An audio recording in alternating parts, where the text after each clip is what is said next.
बहुत पुरानी बात है। श्यामपुर नामक एक सुंदर गांव था। उस गांव में अंजलि नाम की लड़की रहती थी। अंजलि खूबसूरत, चुलबुली और अपने बड़े भाई अनुज की खास लाडली थी। एक दिन अंजलि कुएं से पानी निकालकर अपने घर लौट रही थी। रास्ते में उसे पेड़ के नीचे एक चमकती हुई चीज दिखाई दी। अरे, ये क्या चमक रहा है? क्यों ना पास जाके देखा जाए। वो सहमती हुई पेड़ के पास गई। अरे वाह, ये तो कितना सुंदर आईना है। इसे तो मैं अपने साथ लेकर जाऊंगी और अपने कमरे में सजाऊंगी। रोज सुबह उठकर इसमें अपना चेहरा देखूंगी। इस आईने में तो मेरी खूबसूरती निखर के आएगी। अंजलि पानी का घड़ा नीचे रख के आईना हाथ में उठाती है, पर जैसे ही वो उसमें अपना चेहरा देखती है, डर के मारे उसके पैरों तली जमीन खिसक जाती है। उसको आईने में अपनी शक्ल की जगह एक भयानक और बदसूरत चुड़ैल दिखाई दी। चुड़ैल आईने के अंदर से उसको देखकर हंस रही थी। उसकी लाल फटकर बाहर आती हुई आंखें और बड़े बड़े नुकीले दांत देखकर अंजलि के होश उड़ गए। बचाओ, कोई बचाओ मुझे इस भयानक चुड़ैल से, बचाओ बचाओ। और चिल्लाते हुए आईना फेंक दिया और भागने लगी। भागते भागते वो घर पहुंच गई। घर पहुंचने पर जब अंजलि की माँ और भाई अनुज ने उसकी शक्ल देखी तो वो घबरा गए। आप कौन हैं और रो क्यों रही हैं? क्या हम आपकी कुछ मदद कर सकते हैं? माँ, ये मैं हूँ अंजलि। आप मुझे कैसे नहीं पहचान पा रही हैं? अरे अंजलि, ये क्या हुआ तुम्हारे चेहरे को? अंजलि ने खुद को आईने में देखा और वो चिल्ला उठी।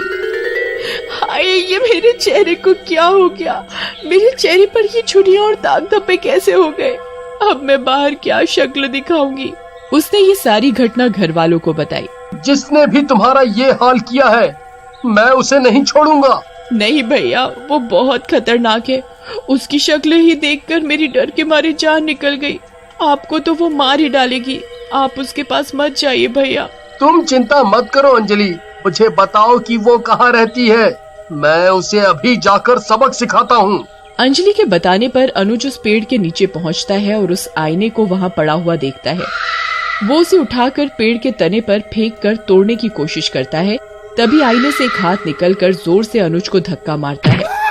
अनुज दूर जा गिरता है और आईना उसके हाथ से छूट जाता है। वो होश संभाल कर देखता है कि एक बदसूरत सी भयंकर दिखने वाली चुड़ैल उसके सामने खड़ी है।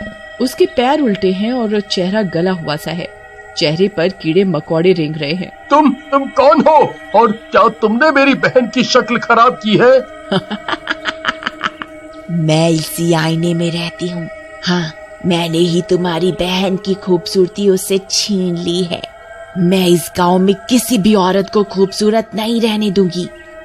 सबकी खूबसूरती छीन लूंगी और जो कोई मुझे रोकने की कोशिश करेगा उसके मैं टुकड़े टुकड़े करके खा जाऊंगी। फिर वो अनुज की तरफ बढ़ने लगी। अनुज जैसे तैसे अपनी जान बचाकर वहाँ से भागने में कामयाब हुआ। शाम तक गांव में आस पड़ोस के लोगों को भी इस घटना की खबर मिली। काफी सारे गांववासी अंजलि के घर आए। उनमें से कई लड़कियों की शक्ल अंजलि की तरह झुलसी हुई बदसूरत दिखी। अरे बहन, तुम लोगों की भी शक्ल मेरी तरह झुलसी और दाग धब्बे वाली हो गई है। ऐसा कैसे हुआ तुम लोगों के साथ? उन लड़कियों ने बताया, हमारे साथ भी यही घटना हुई थी। उस चुड़ैल ने हमारी शक्ल हमेशा के लिए बर्बाद कर दी। आखिर हमने उसका क्या बिगाड़ा था? अरे, हमने भी कोशिश की उस आईने को तोड़ने की, पर वो चुड़ैल बहुत ताकतवर है। उसने सबको डरा कर भगा दिया। क्या हम लोग एक साथ जाकर कोशिश करें उसे खत्म करने की? हाँ, चलो उसे जाकर दिखाते हैं कि हमारी बहनों के साथ ऐसा करने का क्या अंजाम होता है। ठीक है, सब अपने हथियार लेकर चलो, उस पर हमला करें। रात को सारे आदमी एक साथ उस आईने के पास जाते हैं। एक आदमी उस पर लाठी से प्रहार करके उसे तोड़ने ही वाला होता है कि अचानक जोर की हवा चलती है और सब इधर उधर गिरने लगते हैं। चुड़ैल निकलकर आईने के बाहर आती है और उनके सामने जोर जोर से डरावनी आवाज में हंसने लगती है।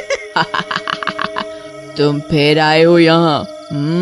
लगता है तुम भूल गए कि मैंने तुम्हें क्या कहा था। तुमने फिर भी मुझे दोबारा रोकने की कोशिश की। शायद तुमने अपना सबक नहीं सीखा है।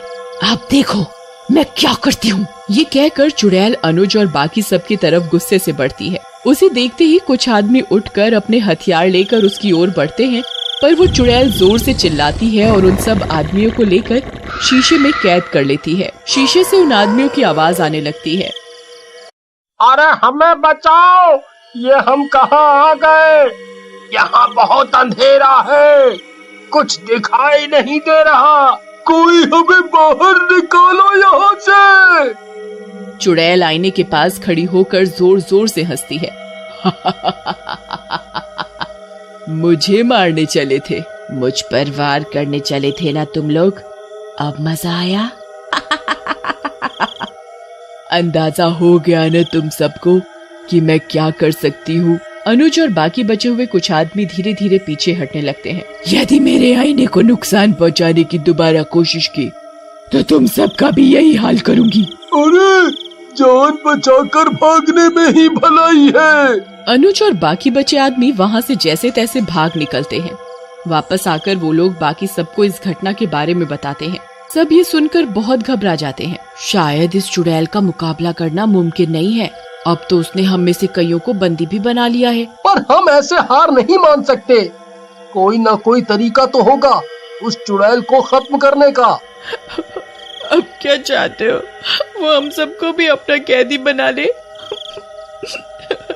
मैंने सुना है कि हमारे गांव के मुखिया बहुत ही समझदार इंसान हैं। हम सब उनके पास जाकर पूछते हैं, वो कोई ना कोई उपाय जरूर बताएंगे।